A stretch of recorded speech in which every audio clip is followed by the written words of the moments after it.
जय श्री राम। तो बच्चों, आज हम लोग 12वीं फिजिक्स अध्याय 3 विद्युत धारा का लेक्चर नंबर 9 या कह सकते हो लास्ट लेक्चर लेकर आए हैं, जिसमें हम लोग दो महत्वपूर्ण टॉपिक कवर करेंगे। पहला टॉपिक आपके सामने है किरचॉफ का नियम, किरचॉफ का नियम। अब दूसरा टॉपिक हम पढ़ेंगे व्हीट स्टोन सेतु का सिद्धांत। तो चलिए शुरू करते हैं आज का पहला टॉपिक किरचॉफ का नियम। हेडिंग डाल लीजिएगा अपना रफ पेयर जो भी है, किरचॉफ का नियम, जिसे किरचॉफ के धारा वितरण का नियम भी कहा जाता है। अच्छा अच्छा अच्छा, अभी इस लेक्चर के पहले तक हमने क्या पढ़ा था? जितनी चीजें हमने पढ़ी हैं लेक्चर नंबर 8 तक, सब कुछ ओम के नियम से संबंधित था। ओम का नियम क्या है कि किसी चालक में बहने वाली धारा उस चालक के सिरों पर लगाए गए विभवांतर के अनुक्रमानुपाती होता है। ये है ओम का नियम। या अनुपात हटा दो तो बराबर इंटू नियतांक आर आ जाएगा। इसे भी कह सकते हो ओम का नियम। ठीक, ये था ओम का नियम। अब दिक्कत ये है, ओम का नियम जो बच्चों केवल सरल परिपथ में बहने वाली धारा अथवा विभवांतर का मान ज्ञात करने के लिए है। सरल परिपथ, अगर कठिन परिपथ आ जाए तो, जटिल परिपथ आ जाए। जटिल परिपथ यानी होता है जैसे एक तार यहां से आई, एक तार यहां से आई, एक तार यहां चली गई, या मान लीजिए एक तार यहां चली गई, तो ये जटिल परिपथ है। ये जटिल परिपथ है। तो इन जटिल परिपथों में बहने वाली धारा अथवा विभवांतर का मान हम ओम के नियम से सावधानी से या आसानी से ज्ञात नहीं कर पाते हैं। और इस समस्या का हल करने के लिए, किस समस्या का? जटिल परिपथों में बहने वाली धारा अथवा विभवांतर का मान ज्ञात करने के लिए सन 1842 में जर्मनी के एक भौतिक शास्त्री किरचॉफ हैं, जिन्होंने इस समस्या का हल करने के लिए दो नियम दिया। किस समस्या का हल? जटिल परिपथों में बहने वाली धारा अथवा विभवांतर का मान ज्ञात करने के लिए दो नियम दिए, जिसे किरचॉफ का नियम कहते हैं, जिसे किरचॉफ का नियम कहते हैं। और इसी चीज को किरचॉफ के धारा वितरण का नियम भी कहते हैं। दो नियम है और इन्हीं दो नियमों को अपन पढ़ेंगे। ठीक है, तो चलिए हेडिंग डाल लीजिएगा, किरचॉफ का नियम अथवा किरचॉफ के धारा वितरण का नियम। ठीक है, पहला नियम है, ध्यान से देखिएगा, पहला नियम है जिसे संधि का नियम भी कहते हैं, और इसी चीज को किरचॉफ का धारा नियम भी कहते हैं। पहले नियम को संधि का नियम अथवा किरचॉफ का धारा नियम भी कहा जाता है। किरचॉफ धारा यानी करंट, नियम यानी लॉ, केसीएल भी इसे कहते हैं ना, किरचॉफ करंट लॉ। किरचॉफ यानी किरचॉफ, करंट यानी धारा, लॉ यानी नियम। यही चीज है, इसी को इंग्लिश में शॉर्ट में लिखा गया, केसीएल के नाम से भी यह नियम प्रसिद्ध है। ठीक, अब ये नियम क्या है देखिए ध्यान से। किसी विद्युत परिपथ में, कोई विद्युत परिपथ है, किसी संधि में, संधि क्या चीज है? संधि क्या चीज है भैया? संधि एक ऐसा बिंदु है जहां पर ढेर सारी तारें आकर मिलती है। संधि संधि संधि संधि संधि संधि संधि बच्चों कोई ऐसा बिंदु है, कोई ऐसी जगह है जहां पर ढेर सारी तारें या परिपथ आकर मिलते हैं। है ना? हमें एक चीज पता है ना, जंक्शन कहते हैं। रेलवे स्टेशन में आपने सुना जंक्शन, है ना? एक कोई फेमस शहर है, वहां पे रेलवे स्टेशन जो होता है जंक्शन होता है। जंक्शन यानी क्या होता है? उस जंक्शन में कई रूट से ढेर सारी ट्रेनें आती हैं और जाती हैं, उसे कहते हैं जंक्शन। वैसे संधि यानी क्या होता है? जंक्शन। संधि यानी क्या होता है? जंक्शन। यानी इस जंक्शन में ढेर सारे परिपथों से तारें आती हैं और यहां से जाती है, इसे कहते हैं संधि। तो पहले नियम को संधि का नियम इसीलिए कहा जाता है। नियम क्या है? किसी विद्युत परिपथ में, किसी विद्युत परिपथ में, किसी संधि में, ये संधि, किसी संधि में प्रवेश करने वाली धाराओं का योग। अब इस संधि में मान लीजिए इतनी धाराएं प्रवेश कर रही हैं, ठीक है भाई। कोई कोई तार यहां से जुड़ा हुआ है, कोई तार यहां से जुड़ा हुआ है, कोई तार यहां से जुड़ा हुआ है, तो तीनों तारों से धाराएं आ रही संधि की ओर। तो लिखा है प्रवेश करने वाली धाराओं का योग, मैंने कह दिया धारा I1, इसको धारा मैंने कह दिया I2, इसको धारा मैंने कह दिया I3। तो प्रवेश करने वाली धाराओं का योग उस संधि से निकलने वाली धाराओं के योग के। अब इस संधि से मान लीजिए ये दो तारें निकल रही हैं, यानी यहां से दोनों धाराएं बाहर जाएंगी। यहां पर इस संधि पर इन तीन तारों से धाराएं आ रही हैं और इस संधि से इन दो तारों से धाराएं बाहर की ओर जा रही हैं, ठीक। तो आपने यही लिखा है कि किसी विद्युत परिपथ में, किसी संधि में प्रवेश करने वाली धाराओं का योग, प्रवेश करने वाली धाराओं का योग उस संधि से निकलने वाली धाराओं के योग के, निकलने वाली धाराओं, मैंने कह दिया इसको I4, इसको I5, यानी निकलने वाली धाराओं के योग के बराबर होता है। ये है बच्चों किरचॉफ का पहला नियम, समझे क्या। इस संधि में आप सोचो, आप ध्यान से, इस संधि में जितनी धाराएं आएंगी टोटल, उतनी धाराएं तो यहां से जाएंगी टोटल। ऐसे समझो टंकी, पानी टंकी समझो ये पानी टंकी है, ठीक। और इस पानी टंकी में 5 पाइपें लगी हैं। तो देखो ध्यान से, इस पाइप से पानी आ रहा है, इस पाइप से पानी आ रहा है, इस पाइप से पानी आ रहा है। तो इन तीनों पाइपों से पानी जितना यहां पर आएगा, यानी इन तीनों पाइपों से आने वाली पानी की मात्राओं का योगफल पूरा टंकी में भरेगा, और जितना पानी आएगा उस टंकी से उतना पानी तो जाएगा, है ना। तो जाने वाली धाराओं के योगफल के बराबर होता है ना। अरे भैया मान लो यहां पर, मान लो धारा आ रहा 1 एम्पीयर का, मान लो धारा आ रहा 2 एम्पीयर का, मान लो धारा आ रहा 3 एम्पीयर का, 3 2 5 6, यानी इस संधि पर कुल 6 एम्पीयर की धारा आई। अब यहाँ पे दो तारें बाहर की ओर जा रही हैं, तो जितनी धारा आई है उतनी धारा यहां से निकल भी जाएगी। संधि धारा को इकट्ठा नहीं करता, संचित नहीं करता, रोकता नहीं है ना। तो यहाँ पर मान लीजिए 4 एम्पीयर की धारा यहां से बह गई है, तो पक्का 2 एम्पीयर की धारा यहां से निकल जाएगी। यानी जितनी धारा आती है इस संधि पर, उतनी धारा संधि से बाहर निकल जाती है। यही आपने लिखा है क्या, किसी संधि में प्रवेश करने वाली धाराओं का योग उस संधि से बाहर निकलने वाली धाराओं के योग के बराबर होता है, ठीक है ना। किसी संधि पर हर ओर से जितनी धाराएं आएंगी उस संधि से उतनी धारा बाहर निकल जाएगी किसी न किसी तार के जरिए, ठीक। भैया जितनी धारा आएगी तो निकलेगा, सही तो है। आने वाली धाराओं का योगफल बराबर होता है जाने वाली धाराओं के योगफल के। अच्छा, इसको यहां लाते हैं, I1 plus I2 plus I3, है ना। इसको यहां लाएंगे तो ये सभी प्लस वाले यहां के माइनस हो जाएंगे, माइनस I4 माइनस I5 बराबर क्या बचेगा, सुन बराबर सुन, सही ना भैया। जितनी धाराएं आई, 6 एम्पीयर की धारा आई है और 6 एम्पीयर की धारा चली गई है, तो संधि पर असल में कितना धारा बचा होगा, सुन संधि पर कितनी धारा बचा होगा, सुन यही आपने लिख दिया है। जितनी धाराओं ने प्रवेश किया है उतनी धारा वहां से बाहर निकल गई। इस प्रकार संधि में कुल कितनी धारा बची, शून्य। संधि पर टोटल शून्य धारा बचा। यानी मैं पहले नियम को एक और तरीके से लिख सकता हूं कि किसी विद्युत परिपथ में,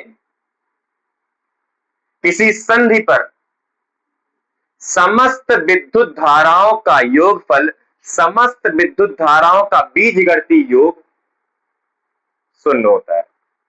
अरे किसी संधि पर जो कुल धारा होता है शून्य होता है, सही है, सही है, सही।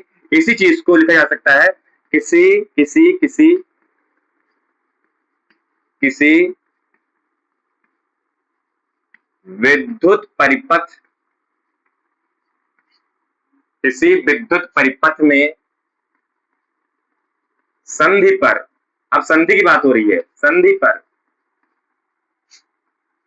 समस्त धाराओं का बीजगणितीय योग, बीजगणितीय योग शून्य होता है, शून्य होता है। जितनी धाराएं आई उतनी धारा चली गई, तो बताओ संधि पर कितनी धारा बची? शून्य। यही है, संधि पर कितनी धारा बची? शून्य। लिख सकता हूं मैं, संधि पर कुल धारा कितना बचा? शून्य। इसे कहते हैं, इसे आप कह सकते हैं बच्चों, इसे क्या? पहला नियम, ये संधि का नियम, किरचॉफ का धारा नियम, केसीएल, कि किसी संधि पर धाराओं का बीजगणितीय योग शून्य होता है। ठीक है, ठीक है। जितनी धारा आएंगी उतनी धारा संधि से निकल जाएंगी, संधि पर कोई धारा नहीं रह जाएगा, संधि पर कुल धारा शून्य हो जाएगा। यही आपने लिखा है, किसी विद्युत परिपथ में संधि पर समस्त धाराओं का बीजगणितीय योग शून्य होता है। यहां से हमने देख भी लिया है। ठीक है, बस यही है बच्चों पहला नियम, यही है पहला नियम, है ना भैया। किसी बिंदु पर, समझो बिंदु पर जितनी धाराएं आएंगी उतनी धारा चली जाएगी, धारा रुकता थोड़ी है। अगर परिपथ में धारा बह रहा है तो धारा रुकता थोड़ी है। जितनी धाराएं आएंगी, जितनी धाराएं आएंगी उतनी धारा किसी न किसी तार के जरिए चली जाएंगी, यानी संधि पर कुल धारा हमेशा शून्य रहेगा। ठीक ठीक। अब बात आती है धारा यानी कि आवेश, आवेश प्रवाह की दर को धारा कहते हैं। मतलब मैं कह सकता हूं, समझो ये आवेश आ रहा है, और जितना आवेश आया उतना आवेश चला गया। क्या संधि ने आवेश उत्पन्न किया? नहीं। संधि ने आवेश को उत्पन्न किया? नहीं। संधि ने आवेश को संचित किया? नहीं। शून्य भैया के पास आवेश, जितना आवेश आया उतना आवेश चला गया। संधि ने ना ही आवेश को उत्पन्न किया है ना ही संचित किया है। यानी मैं कह सकता हूं जो पहला नियम है, संधि का नियम है, केसीएल है, आवेश संरक्षण के नियम पर आधारित है। हाँ, जो पहला नियम बच्चों असल में आवेश संरक्षण के नियम पर आधारित है। ठीक ना, ये जो नियम है संधि का नियम असल में आवेश संरक्षण के नियम या सिद्धांत पर आधारित है। क्यों? संधि ने ना ही आवेश को उत्पन्न किया है ना ही संचित किया है अपने पास, और बस जितना आवेश आया उतना आवेश निकल गया, जितनी धारा आई उतनी धारा निकल गई। इसीलिए तो संधि पर धारा का बीजगणितीय योग शून्य है। ये पूरा हो गया किरचॉफ का पहला नियम, इसीलिए इसे संधि का नियम कहते हैं, केसीएल, किरचॉफ का धारा नियम। ठीक, चलिए आइए अब दूसरे नियम की बात करते हैं। दूसरा नियम क्या है? इसे लूप का नियम भी कहते हैं। लूप का नियम, लूप यानी बंद परिपथ, बंद लूप। मतलब दूसरा नियम जो है वो बंद लूप के लिए है, ध्यान से, है ना। इसे किरचॉफ का वोल्टता नियम भी कहते हैं। इसे किरचॉफ का वोल्टता नियम यानी लॉ, केवीएल भी कहते हैं। जैसे उसे केसीएल कहते थे, KCL, Kirchhoff current law, Kirchhoff current यानी धारा, नियम यानी लॉ। वैसे दूसरे नियम को किरचॉफ वोल्टेज, वोल्टेज यानी वोल्टता नियम यानी लॉ, केवीएल भी कहते हैं। इसे लूप का नियम भी कहा जाता है, क्योंकि ये जो नियम है ये बंद लूप के लिए है, बंद लूप के लिए। तो अभी आपको समझ में आ जाएगा। चलिए नियम पढ़ते हैं, नियम पढ़ते हैं, लिखिएगा। किसी विद्युत परिपथ में, विद्युत परिपथ होगा जिसमें धारा वैरी होगी, बंद लूप में, ध्यान रखिएगा ये बंद लूप के लिए, केवल बंद लूप में विद्युत वाहक बलों का बीजगणितीय योग, यही लिखा है आपने यहां पर, विद्युत वाहक बलों का बीजगणितीय योग, यानी एक लूप के अंदर जितने विद्युत वाहक बल होंगे सबका योगफल, उस लूप में प्रवाहित, उसी लूप में प्रवाहित धाराओं, ये है प्रवाहित धाराओं तथा संगत प्रतिरोध हो। भाई कोई ना कोई प्रतिरोध भी तो होगा, प्रतिरोध यानी धारा को कौन खा रहा है, लाइट पंखा जो भी होगा, है ना। तो प्रवाहित धाराओं तथा संगत प्रतिरोधों के गुणनफल के बीजगणितीय योग के बराबर होता है ना। क्या बोला गया है, क्या बोला गया है, क्या बोला गया है, किसी विद्युत परिपथ में बंद लूप में विद्युत वाहक बलों का बीजगणितीय योग उस लूप के सभी विद्युत धाराओं, उस लूप में प्रवाहित धाराओं और संगत प्रतिरोधों के गुणनफल के बीजगणितीय योग के बराबर होता है। धीमे धीमे समझ आ जाएगा, बराबर होता है। चलिए अच्छा देखिए ध्यान से, ये क्या चीज है, धारा और प्रतिरोध के गुणनफल को विभवांतर कहते हैं। ओम के नियम में खूब पढ़ा, रगड़ के पढ़ा है। और विद्युत वाहक बल भी तो विभवांतर है ना, है ना, है ना। यानी किसी बंद लूप में जितना विद्युत वाहक बल होता है, उसी बंद लूप में धारा और प्रतिरोध का गुणनफल यानी विभवांतर भी होता है। मतलब यह भी एक विभवांतर है, यह भी एक विभवांतर ही है, और दोनों का मान समान है, बराबर है। देखिए देखिए देखिएगा, ये है कुल विद्युत वाहक बल, एक विभवांतर ही तो है, अधिकतम विभवांतर। अगर मैं इस चीज को बराबर की साइड लाऊं, यानी माइनस बीजगणितीय योगफल इन आई आर, तो यह भी तो विभवांतर ही हुआ। तो ये दोनों समान विभवांतर है, देखो बराबर विभवांतर है, तो एक साइड आग की प्लस माइनस हो टोटल शून्य हो जाएंगे, शून्य हो जाएंगे इस साइड आके। मतलब क्या हुआ, मतलब क्या हुआ, किसी बंद लूप में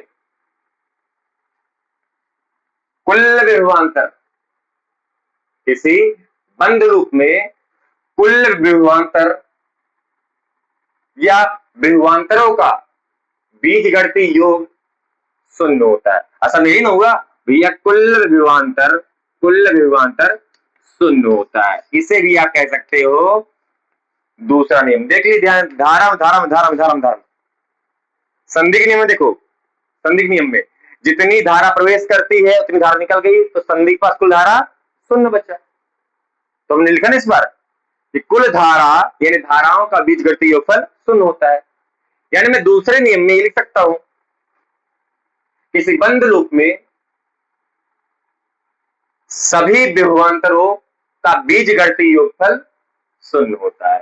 मैं लिख सकता हूं ना, क्या क्या क्या क्या लिख सकता हूं मैं लिख सकता हूं, मैं लिख सकता हूं, यस मैं लिख सकता हूं।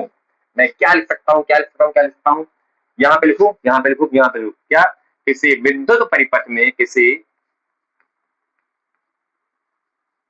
विद्युत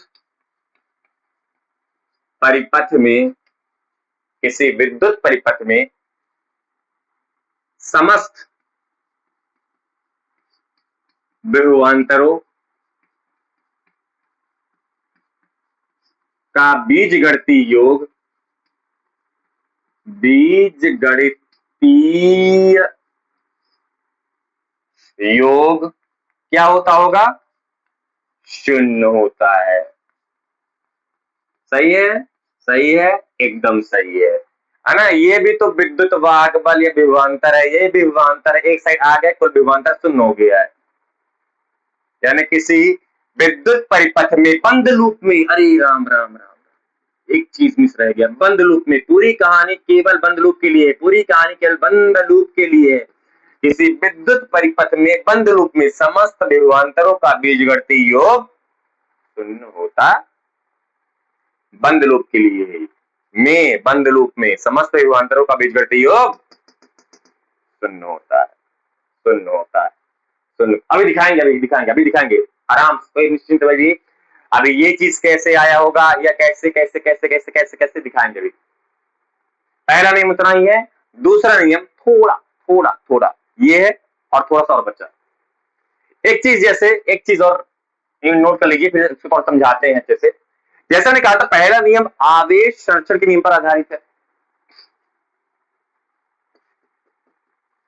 दूसरा नियम बच्चों ऊर्जा संरक्षण, ये याद करने का, ध्यान रखने का है। दूसरा नियम जो है ऊर्जा संरक्षण के नियम कह दो या सिद्धांत कह दो, सिद्धांत पर आधारित है, समझिएगा। दूसरा जो नियम है ऊर्जा संरक्षण के सिद्धांत पर आधारित है, ठीक है, ऊर्जा संरक्षण के सिद्धांत पर आधारित है दूसरा नियम। ठीक, चलिए इसको नोट कर लीजिए, इसको मिटाते हैं और फिर समझाते हैं थोड़ा कि क्या चीज है विद्युत वाहक बलों का बीजगणितीय योग, क्या चीज है उस बंद लूप के अंदर धारा प्रतिरोध के गुणनफल का बीजगणितीय योग। नोट कर लीजिए इसको, थोड़ा सा और बचा है, केवीएल थोड़ा सा और बचा है, नोट कर लीजिए, नोट कर लीजिए, नोट कर लीजिए, ठीक है। पहले आपको ये लिखना है, फिर ये, फिर ये और जो भी लिखवाने वाले हैं वो आसान है, आसान है, आसान। क्या लिखा है, किसी विद्युत परिपथ में बंद लूप में विद्युत वाहक बलों का बीजगणितीय योगफल उस बंद लूप में प्रवाहित धाराओं प्रतिरोधों के गुणनफल के बीजगणितीय योग के बराबर होता है। हमने इस साइड ला दिया तो कुल विभवांतर शून्य आया है, वही हमने लिख दिया कि बंद लूप में समस्त विभवांतरों का बीजगणितीय योगफल शून्य होता है। और यह नियम ऊर्जा संरक्षण के सिद्धांत पर आधारित है। चलिए आपको दिखाते हैं नजराना कि ये क्या बला है, और ये आपको सीखना आवश्यक है क्योंकि हम वेट स्टोन से तो इसी सिद्धांत से लगाएंगे, इसी नियम से हम वेट स्टोन से तो अगला जो टॉपिक आने वाला है इसी नियम से लगाएंगे। ठीक है, तो यहाँ पे हमें क्या लेने का, बंद लूप लेने का, यहाँ पे क्या लेने का, बंद लूप, ध्यान देने का।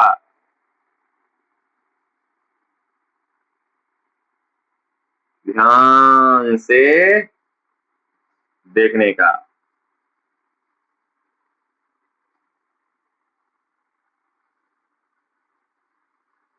ये है बच्चों लोगों बंद लूप, है ना। ये धनात्मक सिरा, ऋणात्मक सिरा, धनात्मक सिरा, ऋणात्मक सिरा। मैंने यहाँ पे विद्युत वाहक बल कह दिया E1, इसका विद्युत वाहक बल E2, ठीक हो, ठीक हो, ठीक है, ठीक है, ठीक है। इसका विद्युत वाहक बल E2, इसका प्रतिरोध मैंने कह दिया R1, इसका प्रतिरोध R2 और इसका प्रतिरोध R3।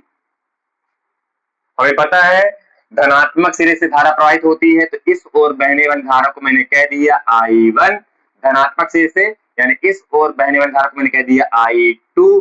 तो देखो I1 यहां से आया, I2 यहां से आ गया, तो टोटल धारा यहाँ पे बहेगी, टोटल धारा यहाँ पे बहेगी I1 प्लस I2, यानी इस परिपथ में बहने वाली धारा का मान I1 प्लस I2 होगा। पूरी धारा यहाँ जाएगी, यहाँ जाएगी, यहाँ पे पहुंच जाएगा I2, यहाँ पहुंच जाएगा I1, यही होता है, ठीक है।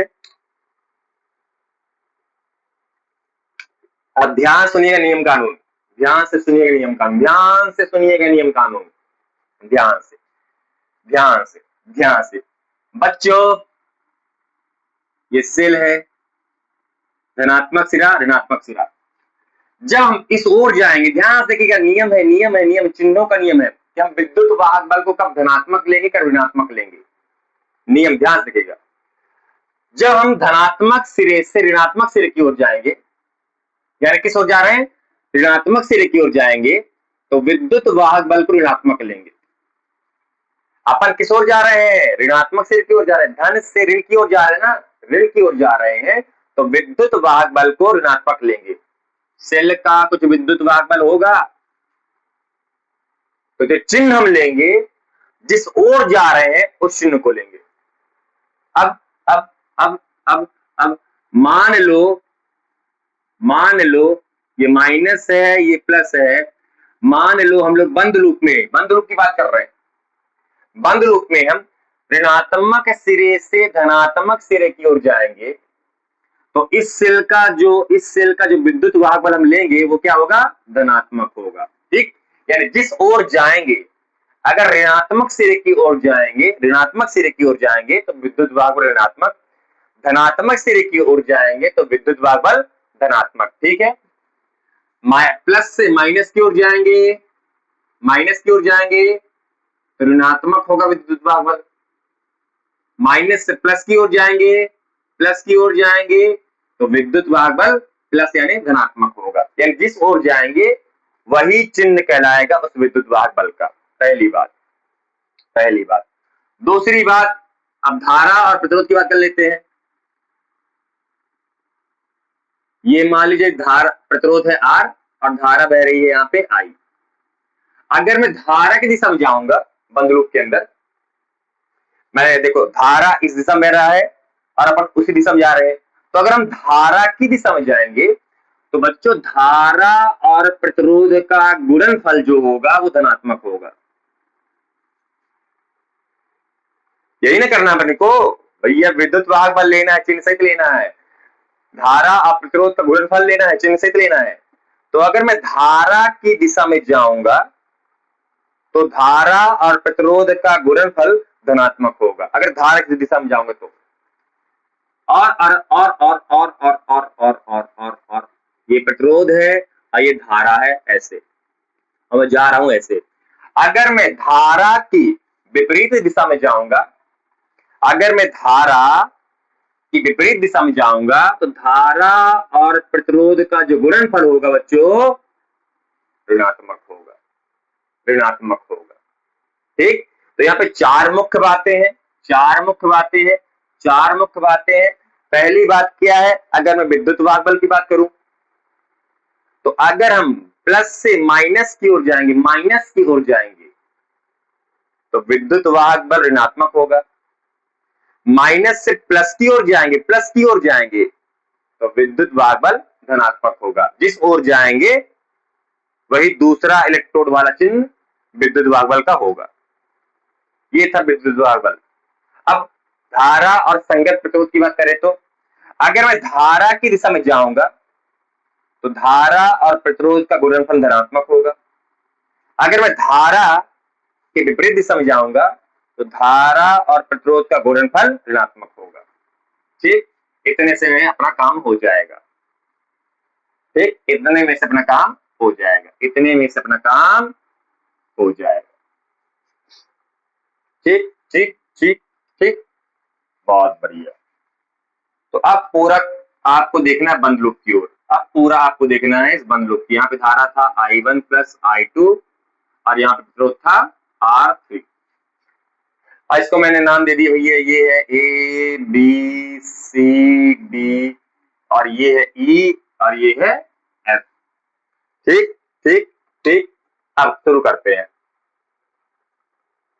बस 2 लाइन का और है, आप इसको पकड़ लिए 2 लाइन में खत्म हो जाएगा। अगर आपने इसको पकड़ लिया 2 लाइन में खत्म हो जाएगा। ठीक, अब क्या है, जो लूप का नियम है ये बंद लूप के लिए केवल, तो मैंने एक बंद लूप ऐसे मान लिया, इमेजिन कर लिया मैंने।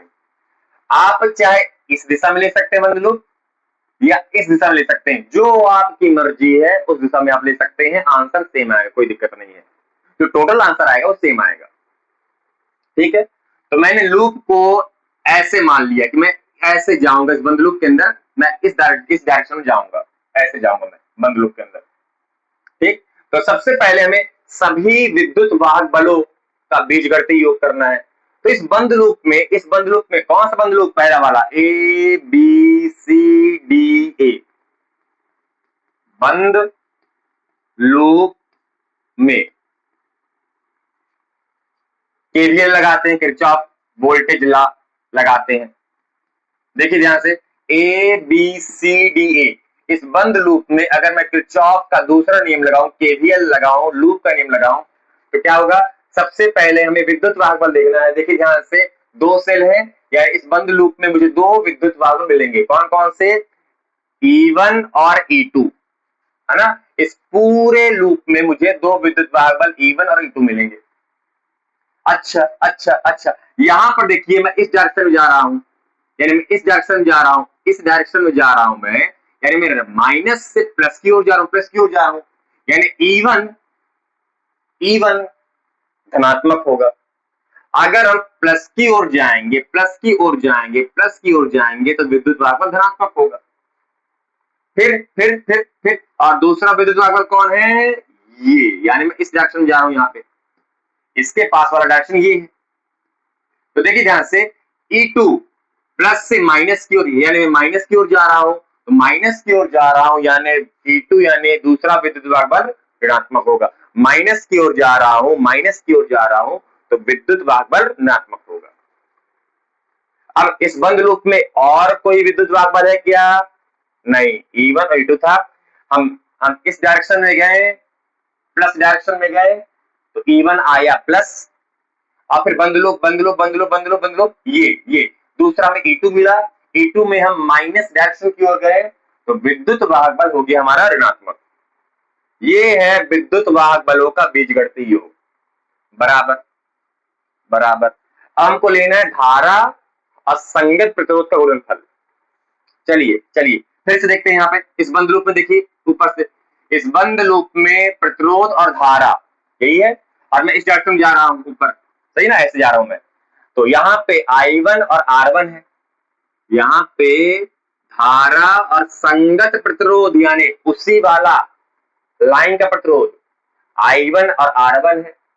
इसका गुणनफल धनात्मक होगा ऋणात्मक होगा? हमने कहा था अगर अपन धारा की दिशा में जा रहे हैं तो धारा और प्रतिरोध का गुणनफल धनात्मक होगा।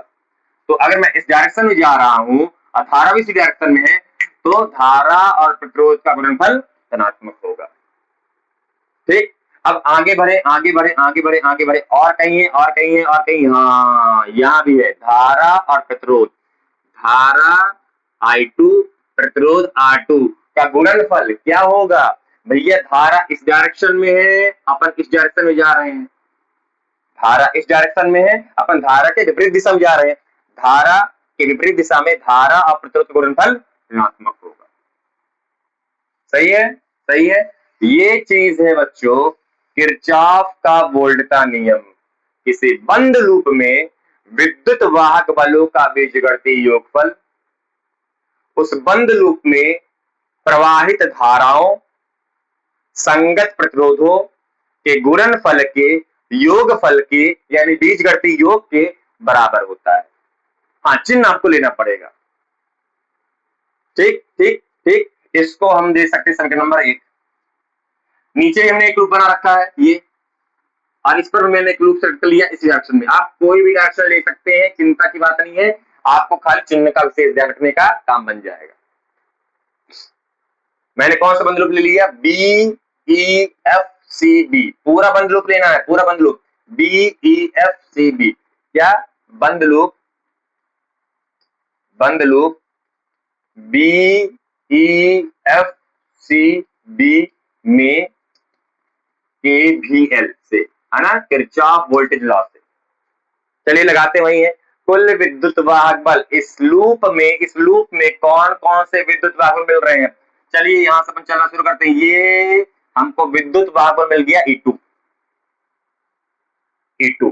और हम किस डायरेक्शन में जा रहे हैं? ध्यान देखिए, माइनस से प्लस की ओर जा रहे हैं, माइनस से प्लस की ओर जा रहे हैं। अगर प्लस की ओर जा रहे हैं तो विद्युत वाहक बल धनात्मक होगा। और कोई विद्युत वाहक बल है इस लूप में? नहीं, केवल ये था। फिर बराबर। अब धारा और संगत प्रतिरोध का गुणनफल लेना है। तो चलिए ये मैं गया, मुझे मिल गया धारा I2 और संगत प्रतिरोध R2 इस लूप के लिए। सही है, इस लूप के लिए धारा I2 और संगत प्रतिरोध R2 मुझे मिल गया, और धारा की दिशा ये है और मेरे लूप के डायरेक्शन भी यही है, मतलब धारा और प्रतिरोध का गुणनफल धनात्मक होगा। फिर अपन ये चले और कहीं पे है धारा प्रतिरोध, ये मेरा डायरेक्शन है, मेरे लूप का डायरेक्शन है। ठीक, और देखिए ध्यान से धारा भी इसी डायरेक्शन में है, मतलब धारा और प्रतिरोध का गुणनफल मेरे लूप के डायरेक्शन में है, मेरे चलने के डायरेक्शन में है, यानी धनात्मक होगा। और क्या होगा? धारा टोटल I1 I2 और संगत प्रतिरोध R3 का गुणनफल धनात्मक होगा। ये हो गया बच्चों किरचॉफ का वोल्टता नियम, समीकरण नंबर 2। बस खत्म। इस प्रकार हम समीकरण 1 तथा 2 से I1 और I2 धारा के मान ज्ञात कर सकते हैं। I1 और I2 धाराओं के मान ज्ञात कर सकते हैं किरचॉफ के दूसरे नियम से। बस इतना ही। ठीक है, ठीक है। हाँ, ये ऊर्जा संरक्षण के अनुकूल है, ये आपको ध्यान रखना है। ठीक, किरचॉफ का दूसरा नियम खत्म। यही ना है, यही ना है। किसी विद्युत परिपथ में बंद लूप में विद्युत वाहक बलों का बीजगणितीय योग उस बंद लूप में प्रवाहित धाराओं तथा संगत प्रतिरोधों के बीजगणितीय योगफल के बराबर होता है। ये है किरचॉफ का टोटल नियम। जटिल परिपथों में बहने वाली धारा अथवा विभवांतर का मान ज्ञात करने के लिए जर्मनी के भौतिक शास्त्री किरचॉफ ने दो नियम दिया था। पहला नियम कहते हैं संधि का नियम, ये किरचॉफ का धारा नियम KCL, जो कि आवेश संरक्षण के अनुकूल है। और दूसरा जो नियम है वह बंद लूप का नियम है। लूप का नियम से कहते हैं बंद लूप के लिए है, और यह ऊर्जा संरक्षण के अनुकूल है। पहला नियम आवेश संरक्षण, दूसरा नियम ऊर्जा संरक्षण। पहला नियम में कुल धारा शून्य, दूसरे नियम में कुल वोल्टेज, कुल विभवांतर शून्य। अगला और आखिरी हेडिंग है व्हीटस्टोन सेतु का सिद्धांत। व्हीटस्टोन सेतु का सिद्धांत।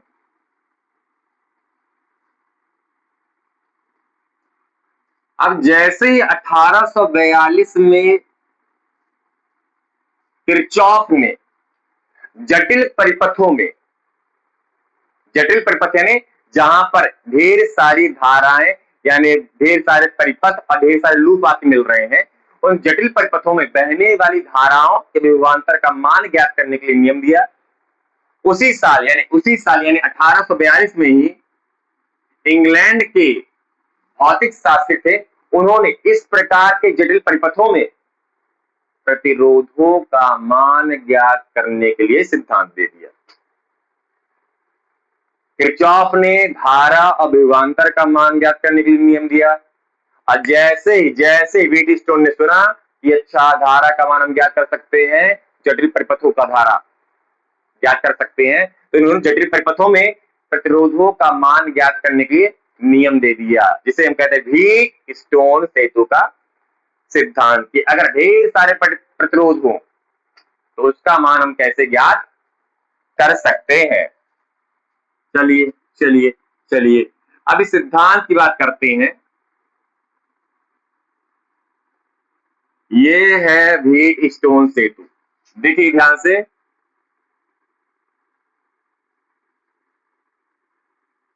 इसमें चतुर्भुज आकृति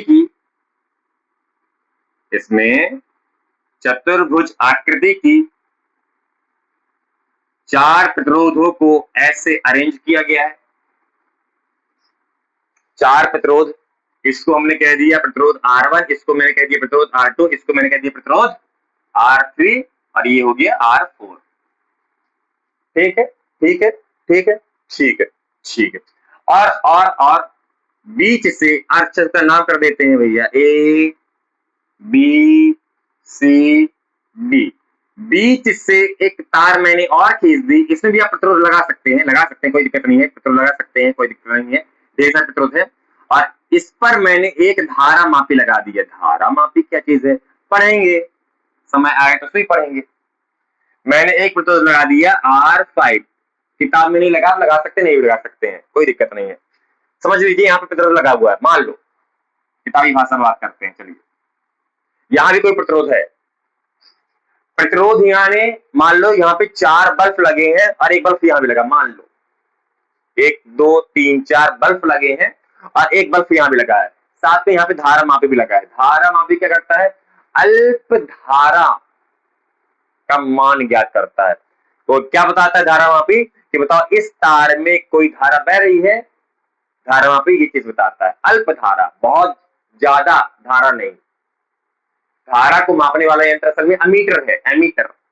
धारा मापी बहुत कम धारा, असल धारामापी ये बताता है कि इस तार में धारा उपस्थित है या नहीं, यानी धारा की उपस्थिति का पता लगाता है। ये मापता नहीं है, धारा का मान नहीं मापता, उपस्थिति का पता लगाता केवल। ठीक, इसमें एक निडल होता है, एक सूचक होता है।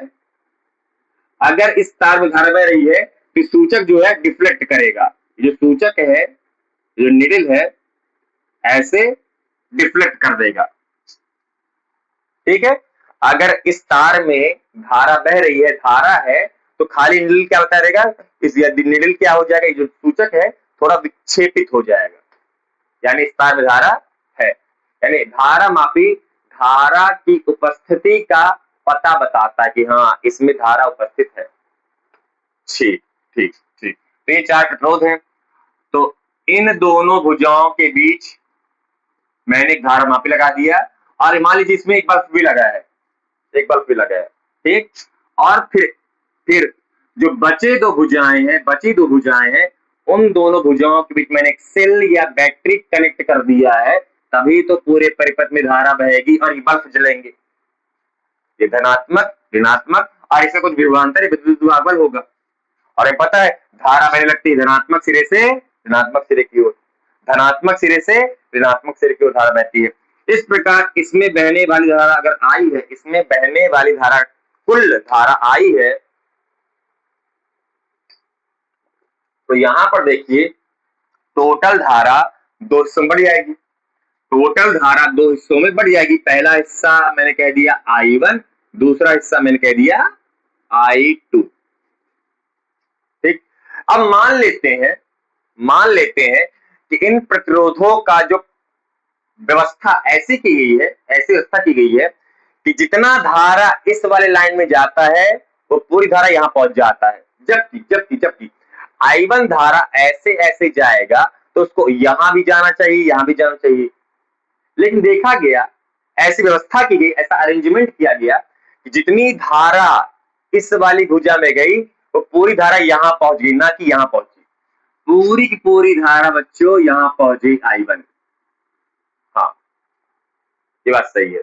जितनी धारा यहां गई उतनी धारा यहां पहुंच गई, ना कि यहां पहुंची। अगर यहां पहुंचती तो धारा मापी में विक्षेप आता, हमने देखा विक्षेप नहीं आया, यानी यहां पर यहां पर कोई धारा नहीं गई। ठीक इसी प्रकार से इस वाली भुजा में I2 धारा आई, और ये पूरी I2 धारा यहां न जाके यहां पहुंच गई।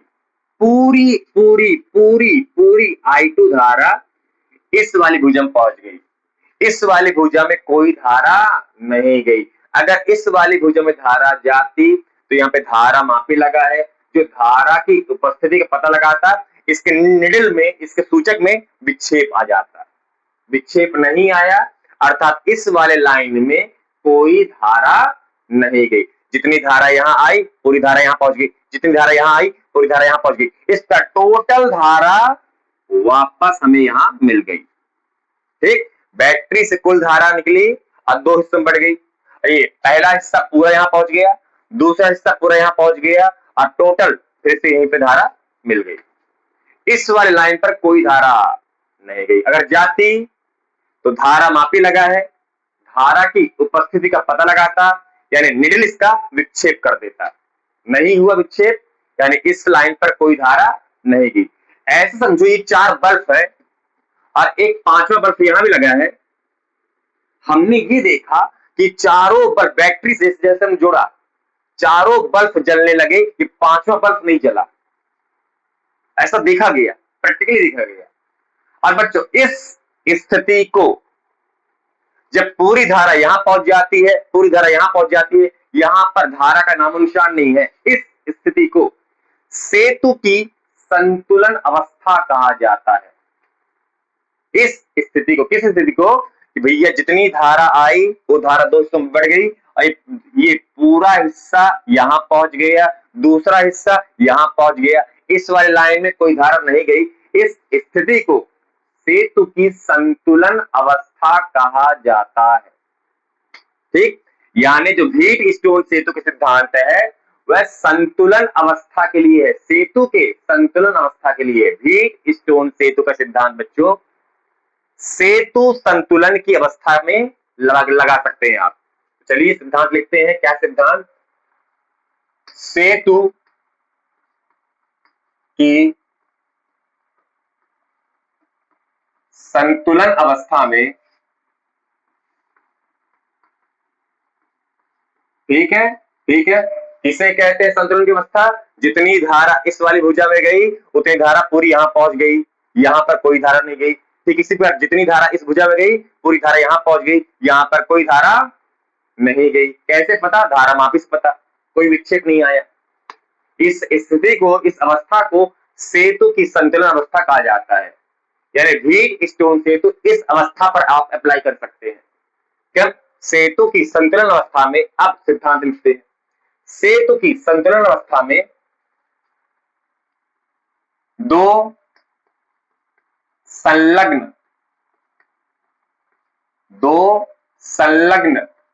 प्रतिरोधों, दो संलग्न प्रतिरोधों का अनुपात, दो संलग्न प्रतिरोधों का अनुपात। मैंने मान लिया ये दोनों जो प्रतिरोध है, भुजाएं हैं, संलग्न है, यानी R1 और R2 दोनों संलग्न भुजाओं का अनुपात। यही लिखा आपने, दो प्रतिरोधों, दो संलग्न प्रतिरोधों का अनुपात शेष दो संलग्न प्रतिरोधों के अनुपात के और शेष कौन बच गया? ये दोनों संलग्न प्रतिरोध बचे, है ना भाई। एक बिंदु पे दो भुजा, संलग्न भुजा कहते हैं इसे, ठीक। तो ये दोनों संलग्न प्रतिरोध का जो अनुपात है, यानी R3 और R4, यही आपने लिखा ना, शेष दो संलग्न प्रतिरोधों के अनुपात के बराबर होता है। ये है बच्चों व्हीट स्टोन सेतु का सिद्धांत। किस कंडीशन में? सेतु की संतुलन अवस्था में। कब कब कब? जब इस वाले लाइन की पूरी धारा यहां पहुंच जाए, इस वाली लाइन की पूरी धारा यहां पहुंच जाए, तब इस वाली लाइन में कोई धारा ना जाए तब। तो सेतु की संतुलन अवस्था में दो संलग्न प्रतिरोधों का अनुपात शेष दो संलग्न प्रतिरोधों के अनुपात के बराबर होता है। इसे कहते हैं व्हीट स्टोन सेतु का सिद्धांत। ये चीज है व्हीट स्टोन सेतु का सिद्धांत। ठीक है, ठीक है, ठीक है, ठीक है। अब इसको प्रूफ करने को आता है, सिद्ध करने को आता है। सिद्ध कीजिए, इस चीज को सिद्ध कीजिए, आप प्रमाण दीजिए। दे सकते हैं, कोई दिक्कत नहीं है, दे सकते हैं, कोई दिक्कत नहीं। चलिए देते हैं। माना माना माना माना माना यहां देते हैं, है ना, प्रमाण देते हैं। माना 4 प्रतिरोध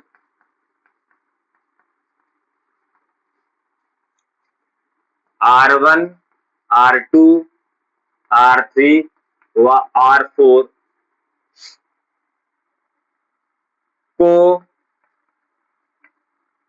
को मिलाकर, जोड़कर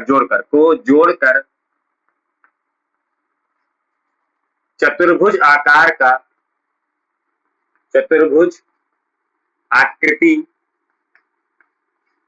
का एक सेतु बनाया गया है, एक सेतु बनाया गया है। ठीक है, अब बस हो गया, काफी है। आप लिख सकते हैं आगे, जिसमें प्रवाहित धारा I1 व I2 है, जिसमें प्रवाहित धारा I1 व I2 है। बस हो गया, बहुत है। माना आगे आगे आगे। अब देखिए ध्यान से, यहाँ पे मेरे पास दो लूप है। लगाएं किरचॉफ का नियम, वोल्टता वाला नियम लगाएंगे। यहाँ पे संधि वाला नियम लगा सकते, कॉम्प्लेक्स पर। वोल्टता वाला बहुत आसान है। दो लूप अपने पास, दो लूप है ना। एक लूप ये है, कौन है? A B D A। और दूसरा लूप कौन है? दूसरा लूप कौन है? B C D A। तो चलिए पहले लूप की बात करते हैं, इस वाले लूप की बात करते हैं, इस वाले लूप की बात करते हैं, पहले लूप की बात करते हैं। मैंने कह दिया इस लूप का नाम A B D A, है ना। ये पूरा बंद लूप हो गया, A B D A। बंद loop A B D A में KVL से, याद आया KVL यानी बंद लूप का नियम, किरचॉफ का वोल्टता नियम। क्या बोलता है KVL भैया? KVL क्या कहते हैं हमारे, क्या कहते हैं? समेशन ऑफ विद्युत वाहक बल समेशन ऑफ धारा और आई का गुणनफल, है ना। विद्युत वाहक बलों का बीजगणितीय योग उस लूप में प्रवाहित धारा और संगत प्रतिरोध के गुणनफल के बीजगणितीय योग के बराबर होता है, यही कहते हैं ना। अच्छा अच्छा, इस बंद लूप में देखिए ध्यान से, कहीं पर कोई सेल लगा है? नहीं है। तो विद्युत वाहक बल है क्या? नहीं है। टोटल विद्युत वाहक बल यहाँ पे हो गया शून्य। सही है, सही है। अब चलिए यहाँ पर धारा और संगत प्रतिरोध की बात करते हैं। तो अपन ने ये चलना शुरू किया, ये चलना शुरू किया, यानी अपन इस डायरेक्शन में जा रहे हैं, ऐसे चल रहे हैं। तो धारा और संगत प्रतिरोध का गुणनफल यानी I1 R1, और धारा की दिशा ये, हमारे लूप की दिशा ये, विपरीत दिशा यानी ऋणात्मक होगा, है ना। धारा इस दिशा में है और लूप इस दिशा में है, तो धारा और लूप विपरीत दिशा में यानी -I1 इंटू R1। धारा और संगत प्रतिरोध का गुणनफल यहाँ पे क्या है? ऋणात्मक है। धारा और लूप विपरीत दिशा में है।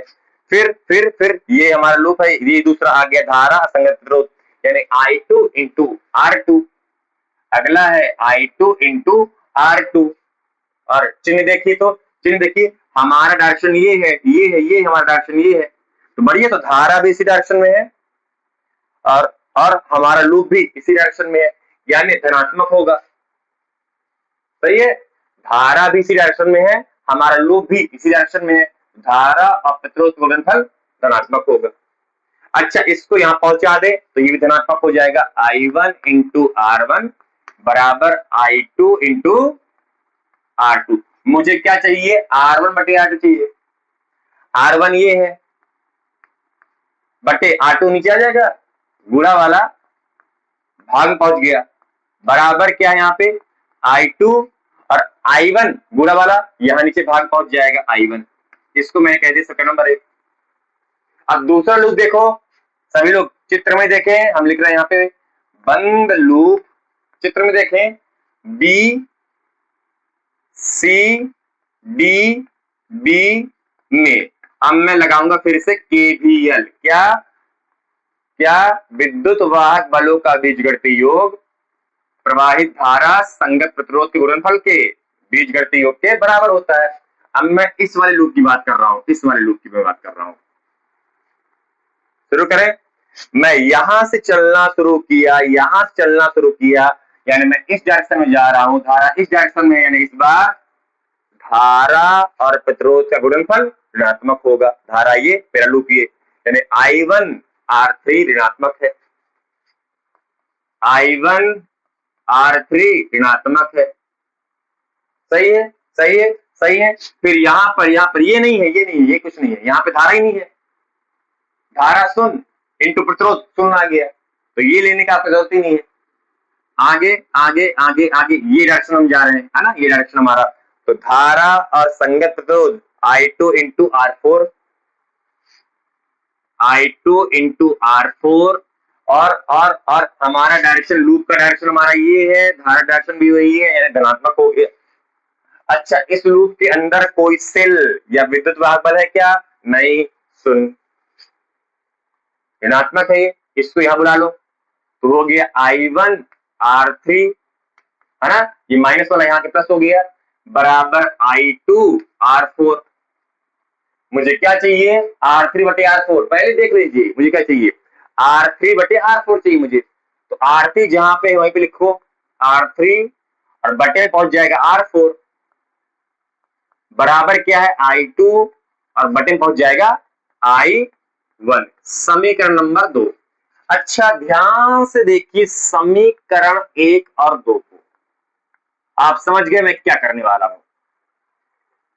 भैया। इस साइड वाला I2 बटे I1 बराबर है, तो आपस में ये भी बराबर होने चाहिए, नहीं है ही क्या? R1 बटे R2 बराबर R3/R4। ये है बच्चों व्हीट स्टोन सेतु का सिद्धांत।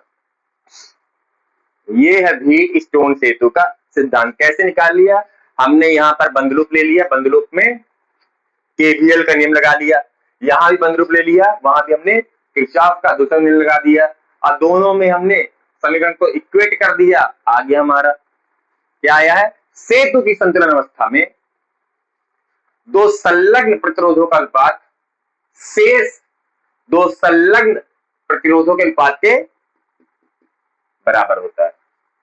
ठीक, ये हो गया बच्चों का व्हीट स्टोन सेतु का सिद्धांत।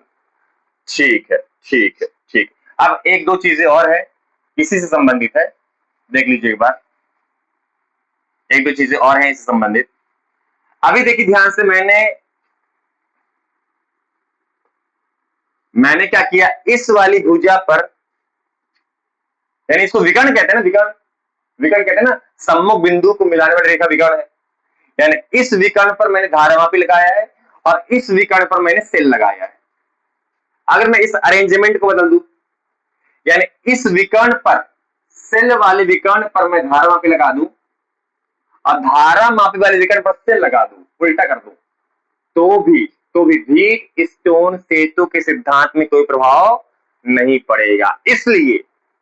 इसलिए ये दोनों जो विकर्ण है संयुग्मी विकर्ण कहलाते हैं या संयुग्मी भुजाएं कहलाते हैं। क्यों? कि अगर हम इनको आपस में एक्सचेंज कर दे, धारामापी को यहां से यहां लगा दे, सेल को यहां से यहां लगा दे, उसके बावजूद इसके सिद्धांत में इनके मानों में कोई फर्क नहीं आने वाला। इसलिए इन विकर्णों को, इन भुजाओं को संयुग्मी भुजाएं भी कहते हैं। ध्यान रखिएगा। दूसरी चीज होता है, एक परीक्षण पूछता है कि व्हीट स्टोन सेतु कब अत्यधिक सुग्राही होगा, कब अत्यधिक सुग्राही होगा। हाँ, ये प्रश्न पूछता है, व्हीट स्टोन सेतु कब कब कब कब कब कब कब कब कब अत्यधिक सुग्राही होगा, कब अत्यधिक सुग्राही होगा। सुग्राहिता का मतलब होता है कि आप थोड़ा सा परिवर्तन कर दे प्रतिरोधों में और धारामापी में अत्यधिक विक्षेप आ जाए, इसे कहते हैं सुग्राही। क्या? कि अगर मैं, अरे यहाँ पे पूरा खेल प्रतिरोध का ही तो है, अगर मैं प्रतिरोध में थोड़ा सा परिवर्तन कर दूं तो धारामापी में अत्यधिक विक्षेप आ जाए, उसे कहते हैं सुग्राही। अब प्रश्न आता है कब अत्यधिक सुग्राही होगा। प्रश्न आता है कि ये जो व्हीट स्टोन सेतु है कब अत्यधिक सुग्राही होगा, कब अत्यधिक सुग्राही होगा। बता दीजिए बहुत आसान, क्या कब कब कब कब कब कब? जब चारों प्रतिरोध R1 R2 R3 R4 चारों प्रतिरोधों के मान समान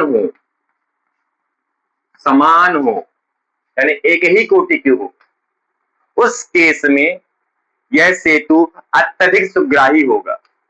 ठीक है, ठीक है। तो ये प्रश्न पूछ रहा था कभी कभार, व्हीट स्टोन सेतु का सिद्धांत लिखिए, सिद्ध कीजिए, और यह सेतु कब अत्यधिक सुग्राही होगा, कब अधिक सुग्राही होगा, तो बता दीजिएगा। जब चारों प्रतिरोध के मान एक समान हो जाए, उस केस में, उस स्थिति में यह सेतु अत्यधिक सुग्राही माना गया है। बस इस प्रकार बच्चों ये अध्याय खत्म होता है। जय श्री राम।